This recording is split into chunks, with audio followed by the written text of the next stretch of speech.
Watch. New York, Upper East Side. The street. Snowy. Noisy. December. She steps out of a bookstore. In her hands, N. Gruber, A Comedy. No rush. 25 years old. Money to spare. Parents waiting at home. She walks along Fifth Avenue between 31st and 37th Streets. Crosses the street. The last time she's seen, across from Central Park. 10 minutes walk from home. 10 minutes. And then silence. No scream. No signal. No reason. Just disappeared. Right in the city. In broad daylight. Among the crowd. If she planned to return, why did she leave a pre-ordered dress at the store? Why did her family stay silent for 6 weeks when the banker's daughter vanished before the whole city? And if it was all a coincidence, why did the name Dorothy Arnold later become untouchable, even in the archives? In early December 1910, 25-year-old Dorothy Arnold was considered one of Manhattan's most eligible brides within her social circle. Daughter of ship owner and perfume merchant Francis Roswell Arnold, she lived on East 17th Street in house number 11, a mansion with 2 staircases where servants and milkmen used the back entrance, and the front door was reserved solely for guests. The house stood between Madison Avenue and Fifth Avenue, within the so-called Golden Square. Her family belonged to an old, respectable class of wealthy Anglo-Saxon Protestants who had lived in New York for generations before the Civil War. Dorothy had a brother named John, a Harvard student, and 2 younger sisters, Estelle and Marion. Her childhood was split between the suburban estate in Laurelwood and Miss Fitz's boarding school in Cambridge, where her parents sent her at age 11. Later, she attended Bryn Mawr College studying literature, but couldn't finish there. After 3 years, she was called home due to unfavorable nervous strain. Those who knew her closely said Dorothy did not seem ill. On the contrary, she was noted for her stubbornness, her desire to break free from family constraints, and a certain melancholy, especially during times when her literary efforts went unrecognized. Family friends remembered her as a graceful, well-mannered young woman with delicate features and particularly attentive manners. However, Dorothy often complained she felt like an object in a display window. Beautifully dressed, impeccably educated, but completely stripped of the right to choose. This especially concerned her attempts to get published. The stories she sent to magazines like The Smart Set and McClure's were returned with formal rejections. One such rejection she tore up in anger and threw it into the fireplace. Only the maid Mary saw the burnt pages in the morning ashes. It is believed Dorothy wrote not only stories. In the house's basement, boxes of papers lay unread by relatives. One of these, found years after her disappearance, contained several notebooks of poems signed with the initials DFA. They were not sentimental lines, but Gothic-style sketches about imprisonment, oblivion, loneliness, and the impossibility of leaving home. One ended with the line, "They look for me in parlors, I sleep beneath the floor." But back then, in December, no one knew this. According to a neighbor on the block, Mrs. Dittenhofer, Dorothy often went out alone, to the store, for books, or just for a walk. For a girl of her class, this was a mild eccentricity, but in early 20th century Manhattan, it caused little surprise, especially for daytime visits to respectable places. The morning of December 12th began without any deviation from the usual routine. The servant claimed Dorothy rose around 8 a.m., spent nearly an hour in her room, then descended to the dining room, but declined a full breakfast, settling for a cup of tea and a buttered toast. On her table lay a note listing shops, among them the Brentano's store on Fifth Avenue, marked in red pencil. She intended to buy the latest French literature there. This didn't surprise her mother. Daughter often was entrusted with buying books, especially before the holidays. Around 10 a.m., dressed in her dark blue coat with fur trim, wide-brimmed hat, and thin leather gloves, Dorothy left the house. She declined a carriage ride, saying she wanted to walk. It was a usual gesture. She often said fresh air helped her sort her thoughts. The last thing seen in the house was her closing the heavy brass-handled door behind her. Witnesses later questioned by private detectives said that around 10:30 a.m. she was seen in a Madison Avenue perfumery where she lingered less than 10 minutes, bought nothing, and left. Then, a confirmed fact, around 11:20 she entered Brentano's bookstore where she purchased a collection of Guy de Maupassant's stories in French. The clerk remembered her as polite, somewhat reserved, not inclined to chatter, but smiling pleasantly.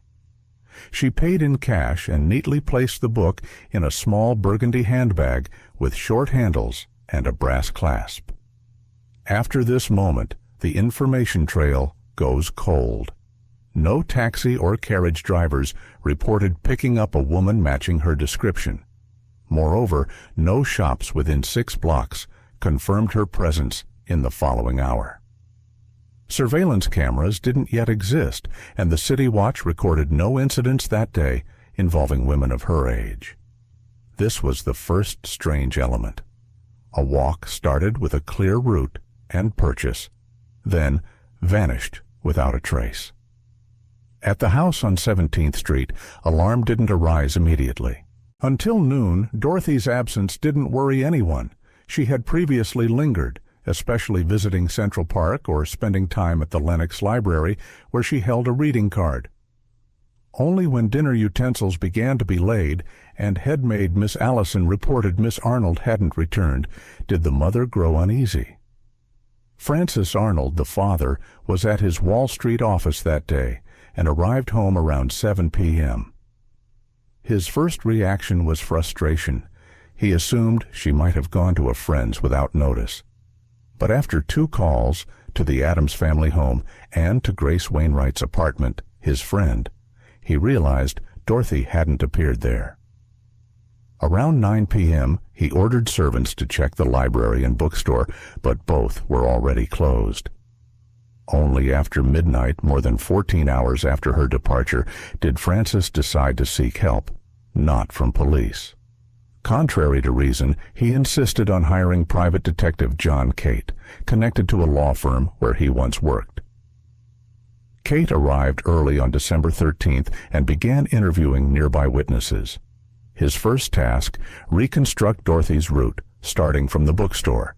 But within the first day, it became clear no witness after 11:20 could provide a clear account of where she went. The family's refusal to involve police was explained by a desire to avoid publicity. In their circle, a daughter's disappearance was not only a personal tragedy, but a potential scandal that could damage family reputation. Meanwhile, winter was setting in the city, temperatures dropping to -5 degrees, and every hour delayed reduced chances of a swift resolution. But for the Arnolds, time had not yet become a cause for alarm. The first days of the search were focused within Manhattan. Cate questioned all booksellers around Fifth Avenue and Madison, sent telegrams to hotels, theaters, concert halls, and even clinics. Yet his main working hypothesis was Dorothy's personal initiative, a voluntary disappearance. His report to the father hinted at emotional fatigue, creative disappointment, and signs of internal struggle that, in his view, could have led the young woman to run away or commit suicide. Francis Arnold refused to accept this version. He demanded Cate focus on the theory of abduction or malicious intent, suggesting his daughter might have fallen victim to a random crime. However, no resident, doorman, street carriage driver, or police officer had any information about a woman assaulted or harmed that day. About the 3rd day of the search, Mrs. Arnold reportedly wept for the first time, according to the maid's recollection. Until then, she had maintained cold detachment, insisting Dorothy was probably just caught up in a foolish adventure. Afterward, internal family discord began. The father insisted on private investigation, the mother on police involvement. Their dispute ended with the case entering the New York Police Department's Missing Persons Bureau, but only nearly a week after the disappearance. Meanwhile, a maid cleaning the attic found a strange box with scraps of letters and notes. Among them, a fragment of paper with an incomplete phrase in Dorothy's handwriting. "Don't blame them. It was my decision." This sheet was later lost. The father refused to comment on its contents, and Kate did not include it in his official report. When the police officially took over, almost a week had passed. This meant one thing. The city had already swallowed her disappearance as a temporary misunderstanding. Patrol officers who received official alerts merely nodded. Too late. Nevertheless, Inspector Hughes of the 19th Precinct took the case with formal diligence, conducting interviews, summoning bookstore employees, including the cashier who took Dorothy's payment, and attempting to reconstruct her remaining movements step by step. All was in vain. The first newspaper notes appeared without family consent. An Evening Telegram reporter leaked information from a concierge of a neighboring building. "Miss Arnold missing, last seen on Fifth Avenue. Father declines comment." This caused a sharp public reaction. The very next day, the Arnold residents received calls with false leads from fortune tellers, from people claiming to have seen Dorothy at the station, the South Pier, and a hotel on Broome Street. None of these calls were confirmed. Among the responses was one that the father found especially offensive. A young man with a cracked voice, unidentified, said, "She didn't want to be yours. She didn't leave. She ran from you." Francis demanded Kate find the caller, but the identity was never discovered. Back in December 1910, there were no call records or ways to trace calls, used freely by those who wanted to exploit a grieving family's pain. Meanwhile, Mrs. Arnold sought solace from clergy, hoping a priest who knew their daughter might persuade her to return. But that, too, yielded no results. In the third week of the search, the family first approached the press, but under anonymous initials. An announcement appeared in the Sun promising a generous reward for any information. Anonymity was immediately broken. The Arnold name appeared on the front page, and Dorothy's disappearance became a New Year's scandal. By late December 1910, when false leads from local sources ceased, the father began searching for international clues. A friend working at the New York port reported that in recent years there had been increasing cases of young women leaving the country under assumed names, through Liverpool, Le Havre, Hamburg. The Arnolds began checking all maritime manifests for the past 3 weeks. Kaite received copies of passenger lists of ships departing New York for Europe, Lusitania, Mauritania, Kaiser Wilhelm der Grosse. Yet the surname Arnold appeared nowhere, neither under her real name, short forms, nor possible aliases. Still, one entry drew interest. On board the steamship George Washington, departing New York on December 18th, was a young woman named Dorina Arnoldi, aged 24, destination Le Havre, France. The passenger form stated she was traveling to relatives, though the address was vague, only a street name. Immigration officials contacted by the father said no photo checks were performed that year. Registration was verbal and written. Proof of identity or forgery could not be established. Francis Arnold, in despair, started writing letters to consulates, hired a separate agent who sailed to Le Havre. 24 days later, the agent reported, "A girl by that name arrived at the port, but left within a day, heading south in France. No hotel or station recorded her further movement. Either she disappeared there, as in New York, or she never was there at all." Fatigue grew in the Arnold house. Mrs. Arnold increasingly locked herself in her room. The elder brother John, just returned from the north, stayed only 2 days before leaving for Chicago.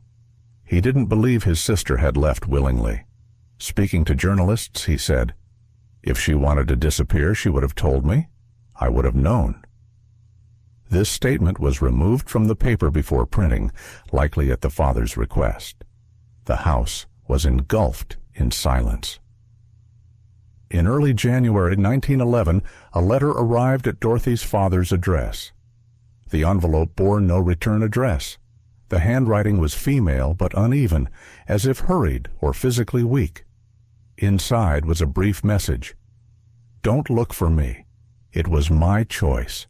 I'm not in danger. Forgive me." No signature. The letter was on stationery usually used by the St. Denis Hotel, a few blocks from Broadway. The room it possibly came from was rented under a false name for one day, December 12th. The father immediately sent the letter for handwriting analysis. 2 experts, hired privately, gave conflicting conclusions.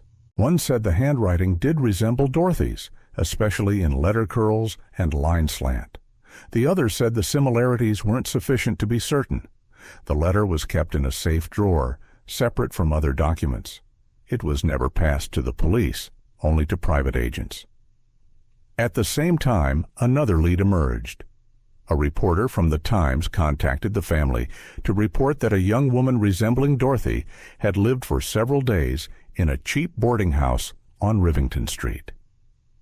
She checked in under the name Mary Andrews, paid daily in cash, and hardly left her room. On the 3rd day, she disappeared, leaving behind only a book, the very one bought at Brentano's. The inside cover bore the inscription, "Pour ce que j'ai perdu," for what I have lost. But police could not investigate this clue. The boarding house owner couldn't recall her face, and rumor had it a rare editions collector bought the book. The name remained unknown. By this point, the investigation entered a zone where facts no longer formed a logical line. Details emerged, each the start of a new theory, but none offered a complete picture. As if the story itself resisted, growing rumors, doubts, and shadows, refusing to reveal motive, direction, or ending. And yet, just 30 days had passed. Official reports compiled by the family's private agent increasingly pointed not to traces of disappearance, but to what may have preceded it. By this time, it became known. Several months before Dorothy vanished, she had an internal conflict with her father over her desire for independence.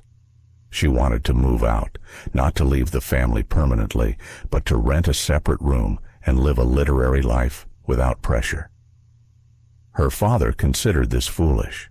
He refused to support her if she left, and once, according to the maid, angrily said, "Writing is for women who can't get married." And, "You're an Arnold." One female college professor who communicated with Dorothy said her letters in October and November showed growing irritation. She complained about being unable to publish under her own name, fearing that her father would find out. Excerpts from her stories were sent to 2 magazines. One rejected without explanation, the other accepted but required a name change.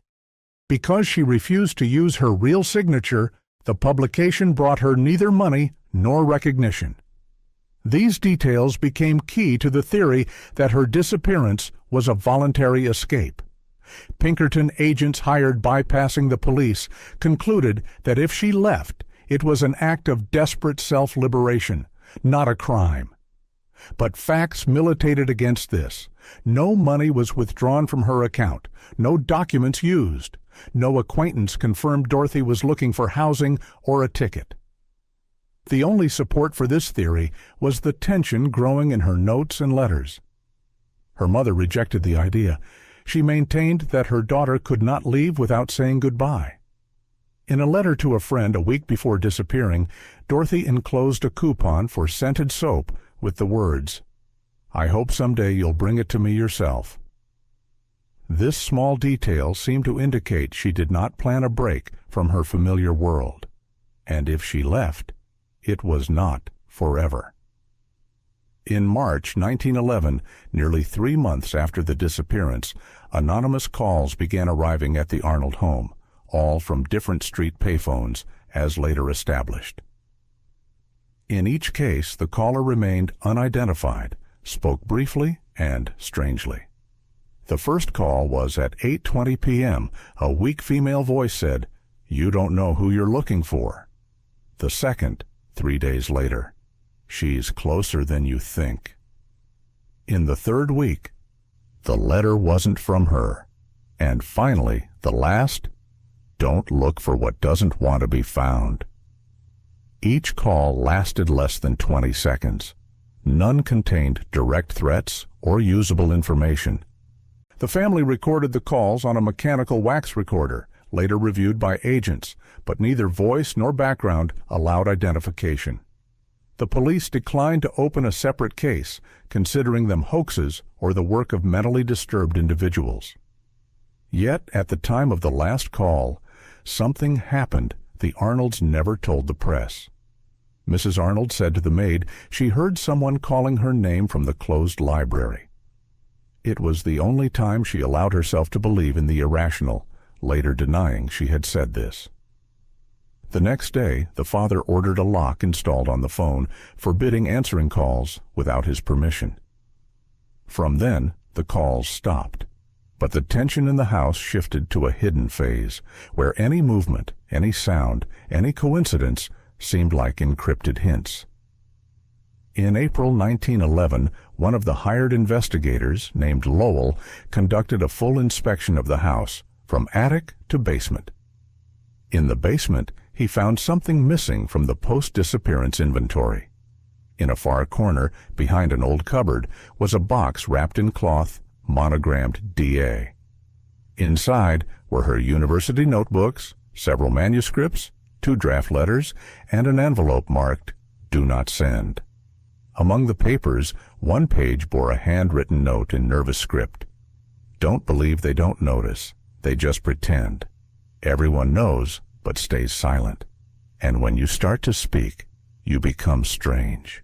No date, no context, just a fragment of a phrase." The family decided not to disclose the find. The folder was locked in a safe, and the basement was cleared. Years later, when a journalist tried to access the originals, he was denied. All that remained was a photocopy of the page, passed through third parties by Agent Lowell, and evidence that the girl possibly felt pressure from her inner circle long before she disappeared.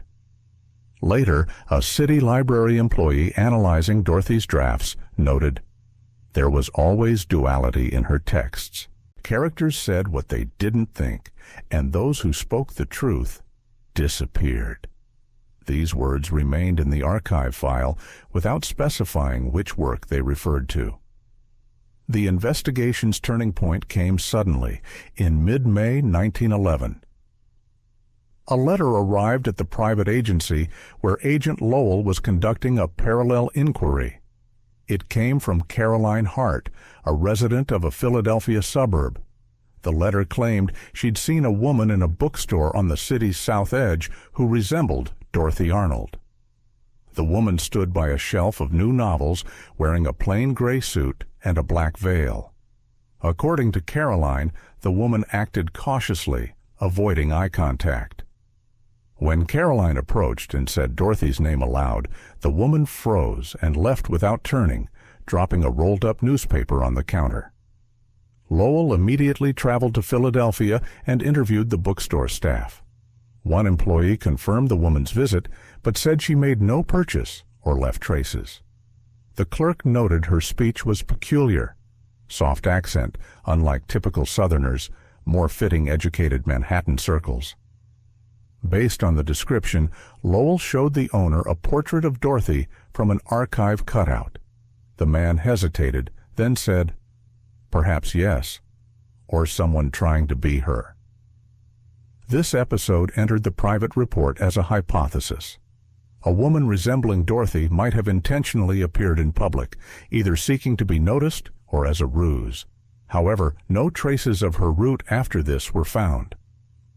Though the mother denied Dorothy's presence in another city, the father this time made no public statements. He only asked Lowell, "If she's alive, don't break her silence. Just find out where her money is coming from." The financial lead pointed out by the father became the next clue. A bank in Greenwich Village reported that in April 1911, a request was made to open a savings account under the name Marion L. Hopp. Notably, the client didn't provide any identification, which at that time wasn't mandatory, but raised suspicions, especially since the application listed a residential address belonging to the Arnold family, with an incorrect apartment number. An investigator assigned to the case tried to access the account through legal channels, but was denied. It was learned only that 3 deposits were made, $15, then $32, and finally $25. None were accompanied by checks or transfers. All were cash, made on different days, but through the same teller window. Of course, no video surveillance existed back then, and the logs were handwritten, containing only customer signatures, often illegible. Attempting to analyze the signature Marion L. Hopp led to surprise. The handwriting closely resembled an old postcard signed by Dorothy and sent to her aunt in 1908. A graphology expert concluded, "The match is likely but inconclusive." Thus arose the shadow of a new theory. Perhaps Dorothy was trying to start an independent life under another name, providing herself with a small but independent capital. But then the question remained. If she was alive, why didn't she contact friends or the sister she was especially close to? Summer 1911 became a turning point, not because any new clues surfaced, but because the disappearance quietly tore the family apart. The house on East 79th Street turned into a place where each day reminded of what was lost. Maidservants began resigning. One confessed she couldn't sleep on the floor where Dorothy's room was. "She doesn't scare me, but it's like she's watching," she said. After the second maid left, Mrs. Arnold stopped receiving guests, citing exhaustion. Dorothy's sister, Marjorie, moved to live with their aunt in Connecticut and never returned. The father behaved differently. He shut himself in his study and worked 18 hours a day, avoiding any discussion. Once he summoned Agent Lowell and asked him to cease active searching. "If she wants, she'll come back on her own." In that phrase, despair was replaced with fatigue.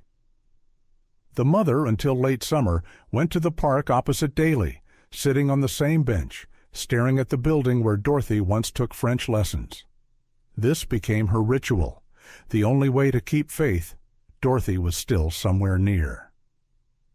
At the end of August, an incident happened that went unreported in newspapers. One new maid, Greta, dropped a mirror in the hall.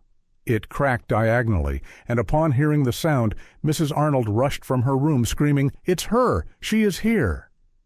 Later she explained that in the reflection she saw Dorothy's face, not frightened, but intently watching. This event was unconfirmed, and even Greta later refused to discuss it. But from that moment, the entrance area was remodeled, the mirror removed, and the hall repainted. September 1911 brought an obscure but strange lead.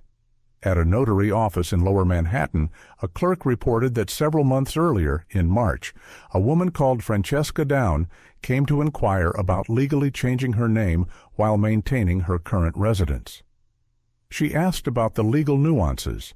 Could she avoid notifying relatives, what documents were necessary, and how long the publication ban in official bulletins lasted. The clerk, citing professional ethics, initially refused to testify but agreed to a private conversation through a city lawyer. He described the woman as slender, in a pale coat, with a tired face and clear speech. The most striking detail was a dark stone ring she constantly twisted on her finger.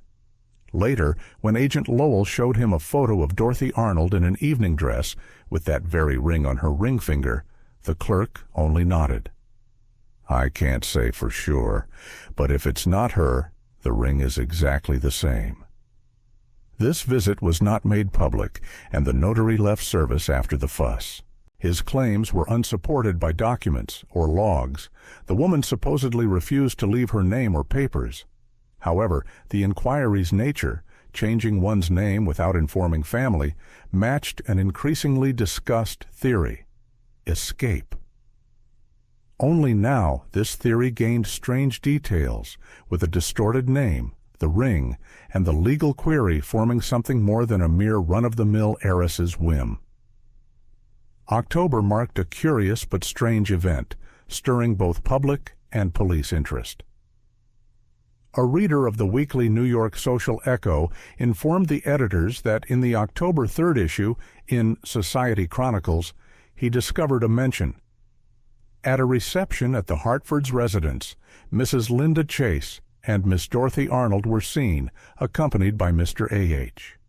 After numerous complaints, the editorial board recalled the whole issue and issued a retraction, claiming a typographical error.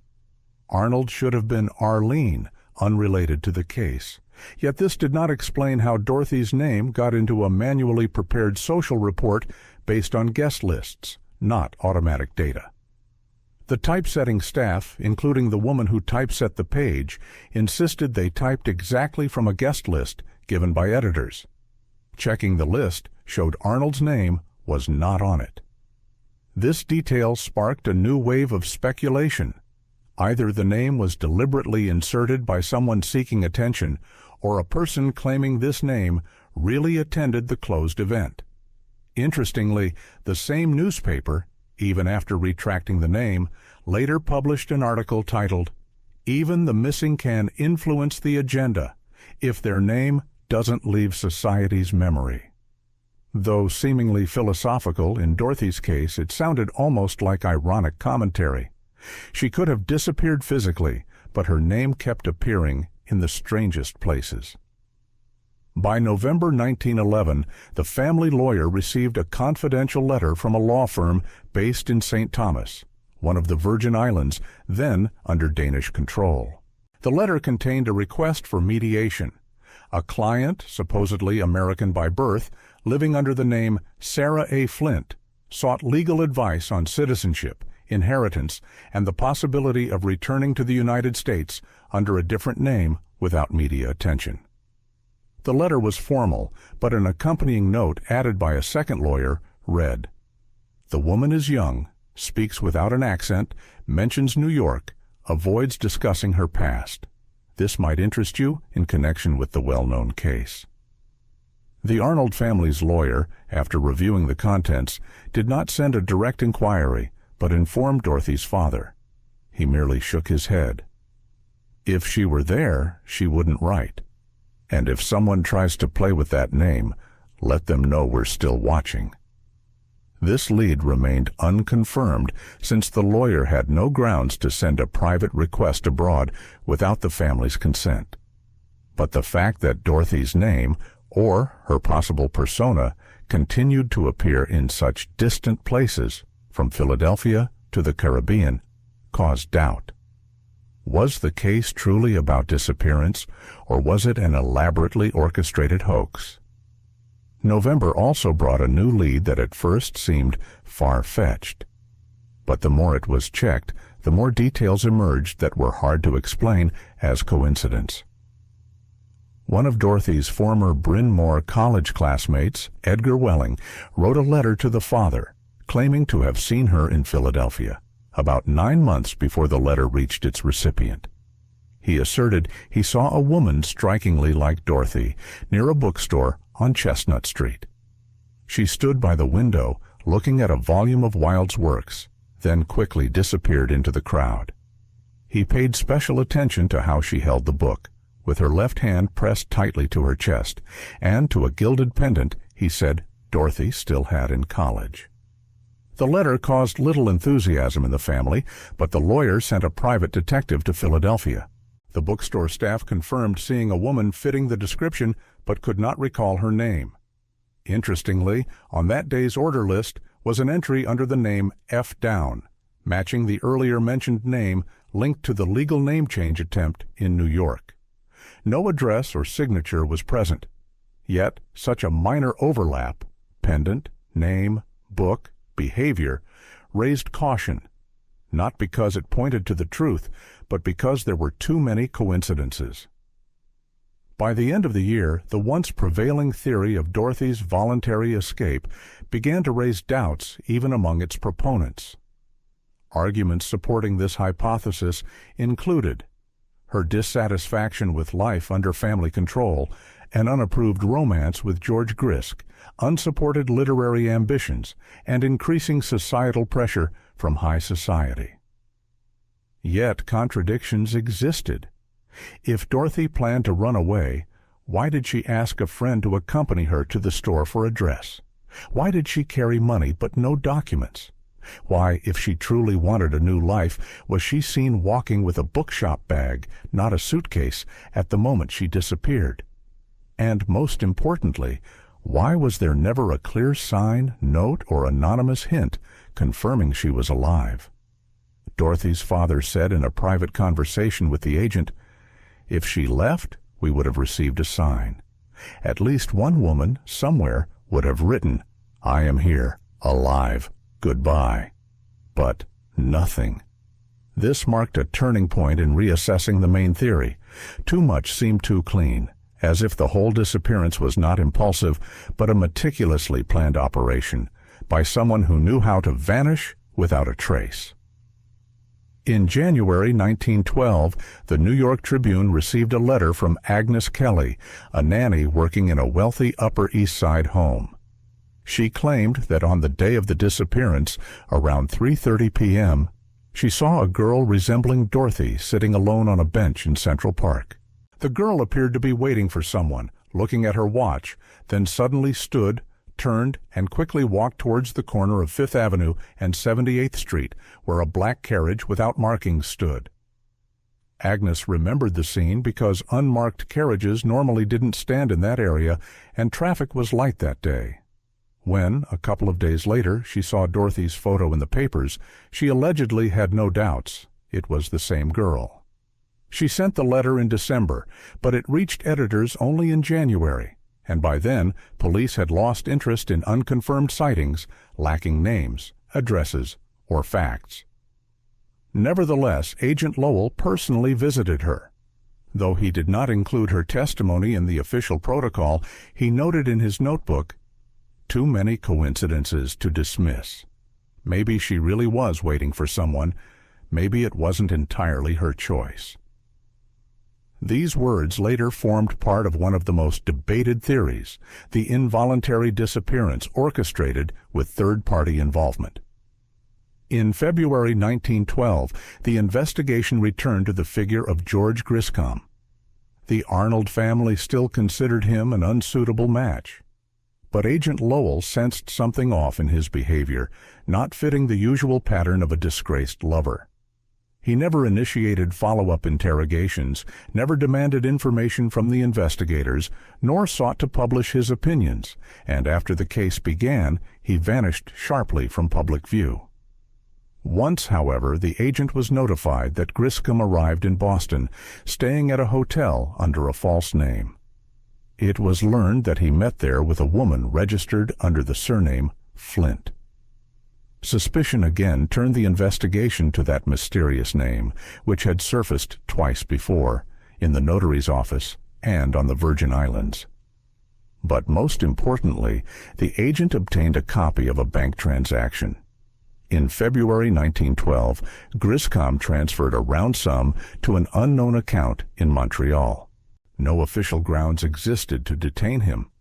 But from this moment, the agent began to consider the theory not of escape, but transportation.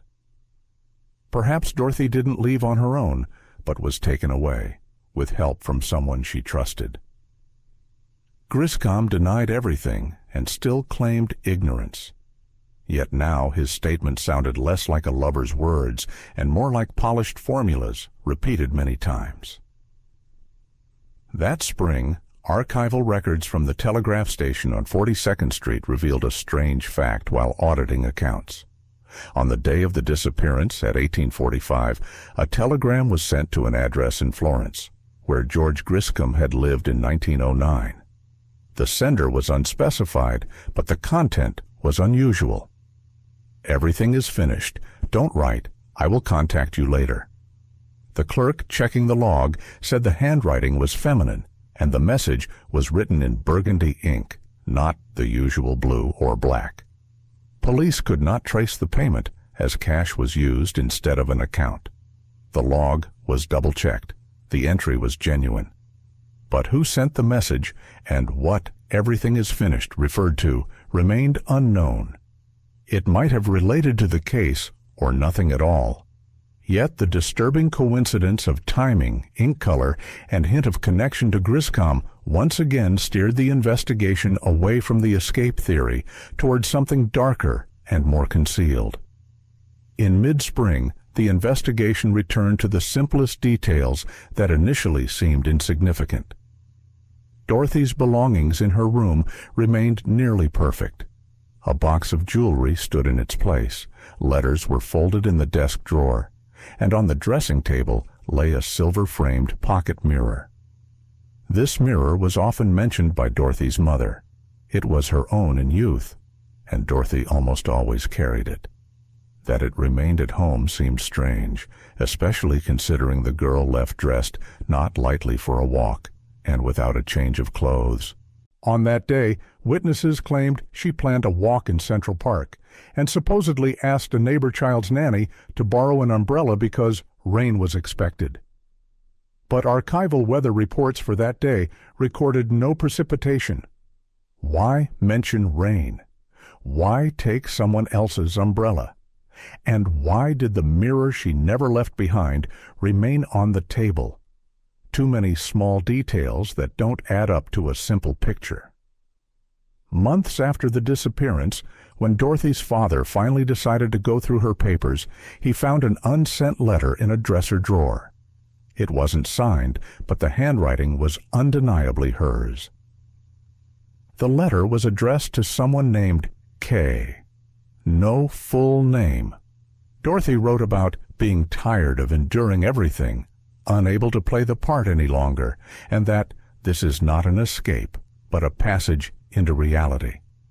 No word of location or specific plans, but the tone was tense, as if written on impulse without carefully chosen words. Her mother rejected the possibility that the letter had serious meaning. She claimed Dorothy had a dramatic character, often writing things without intent to act on them. But the investigator noted something else. The paper was from a set stored not at home, but in George Griscom's office. This was discovered later during analysis of other letters. How could she use that paper? Did she write it at his place? Or was the letter planted in her things afterward? During a second review of the family archive, a private investigator hired through third parties noticed an envelope with a seal unlike any printing templates used in New York that year. The seal, a dark blue embossed mark with a gold border and a strange letter combination LWN, was on a single letter addressed to the father. It contained only 3 lines. "I understand this kills you, but it had to be this way. I love you. D." The handwriting was similar, but not identical. The ink was standard. The paper was thick and not local. The letter arrived by mail in early March without a return address. It was sent from Chicago. The family considered the letter a fake and turned it over to the police. However, the investigation noted that the sending date coincided with the day George Griscom passed through Chicago Station en route to Springfield. The archive employee who saw the seal said, "This is not local work. Such seals were made in England or private closed-type print shops." The question arose, who could have sent the letter to mislead the investigation? Or, more likely, was it truly written by Dorothy in a state where she couldn't act openly? By mid-1913, the case had practically stalled. The police no longer made official statements, and the family stopped commenting. But inside the archival group, work began to review so-called deferred theories, ideas seeming unlikely, but with internal logic. Among these was the theory of conscious isolation, Dorothy's withdrawal into a structure where she willingly became inaccessible to the outside world. This theory was proposed by a former postal investigations agent who once worked on cases of missing women recruited into closed religious or social communities. He claimed that in early 1911, a group operated in New York recruiting girls for life, outside the system, under the guise of literary courses, medical training for midwives, and moral schools.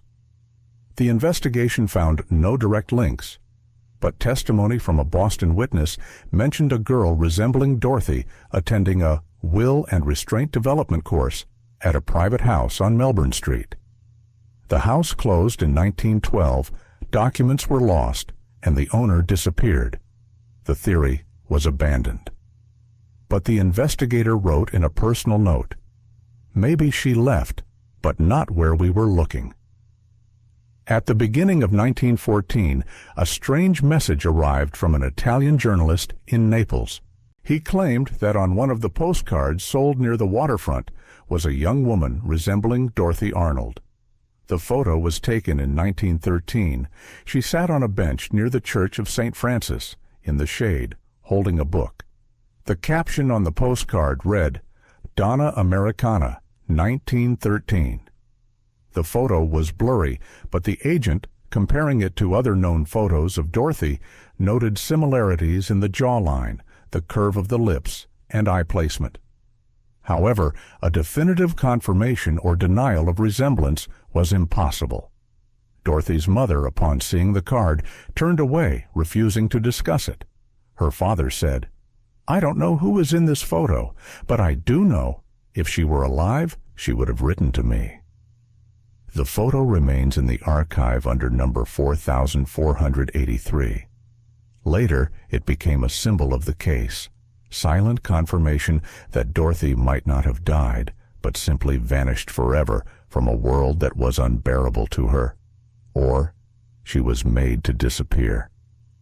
More than 100 years have passed.